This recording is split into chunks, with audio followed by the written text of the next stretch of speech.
પુસ્તક પરિચય અંતર્ગત આજે આપણે પરિવાર આ પુસ્તકનો પરિચય મેળવશું અને તેના સબ્જેક્ટ છે શૈલેષભાઈ સકપરિયા અને આ પુસ્તકમાં 30 પ્રકરણો છે અને 96 પાના છે અને આ પુસ્તક કે બુક રાજકોટ દ્વારા પ્રકાશિત થયું છે અને આ પુસ્તકમાં બધા જ પ્રકરણોમાં પરિવારની વાત થઈ છે।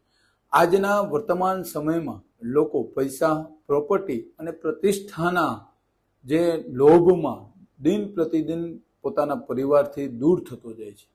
પરિણામે સંયુક્ત ઘરને સ્થાને વિભક્ત કુટુંબો અસ્તિત્વમાં આવ્યા અને આ વિભક્ત કુટુંબો એટલા બધા અસ્તિત્વમાં આવ્યા કે જેનું સ્થાન, જે ઘરનું સ્થાન હતું એ મકાનોએ લઈ લીધું અને એટલા બધા મકાનો બન્યા છે અને જો એ મકાનોને ફરી ઘર જો બનાવવા હશે તો દરેક વ્યક્તિએ આ પુસ્તક વાંચી અને પોતાનો જીવન મંત્ર, પરિવાર પોતાનો જીવન મંત્ર બનાવવું પડશે અને ત્યારે જ એક સુખી ઘરની વ્યાખ્યા સંપન્ન થશે। આભાર।